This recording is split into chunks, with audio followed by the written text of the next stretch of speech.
Boxing News. I'm here with Bruce Carrington, Bruce Shushu Carrington. How you doing today? I'm doing great. I'm doing great. You know, we had the press conference, man, and happy you're on the undercard. Y'all see the kids going crazy for Shakur back there. They going, you know what I mean? But yeah, I'm super happy to be here, and we're ready to shine. So 2023.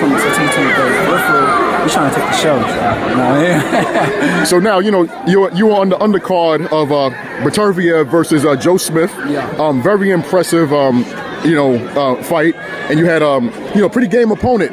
You know, there was some spots I think the fans expect you to get them out of, get your opponent out there quicker, but you did get the stoppage. Yeah. What was your opinion about the opponent that you faced that night? I mean, it was a different look. It was a different look in terms of, like, you know, he used awkwardness. Like, I noticed the guy had, like, big shoulders. He used his shoulders a lot to tuck his chin and stuff like that and being a pretty sharp defense. But, you know, there's certain things that me and my coach had worked on inside training camp, you know, to learn how to dissect that type of defense. And then that's what we saw later on in the fight. I was chipping away, and he ended up, you know, quitting. Well, you know, the referee stopped the fight, but, you know, I feel like, you know, the referee did their job because they wanted to save my opponent from any further, you know, injuries or anything like that. So yeah, you know, it was just all in the result of my training. That's all it was. So you having pretty much 3 stoppages, pretty much back to back.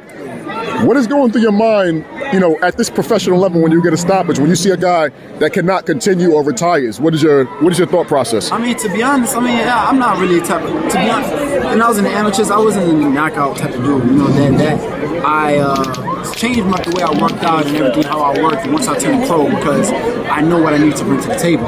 But as an amateur, man, it was just, I could outbox a dude all 10, 12 rounds if I have to. 15 if they had it, like how they did back in the days, you know? Like, that's just what I trained for. I trained for, you know, rounds and rounds and endurance and everything like that. So even if I can't get a guy out first, second, third round, or take the guy out, period, I'm there to beat down the guy for the whole duration of the fight. Now, do you feel like you having a very clean plant-based diet, do you feel that it improves your power and your punch output compared to the past? Definitely, 100%. Once I turned vegan, September will actually be my 5th year anniversary of being a vegan.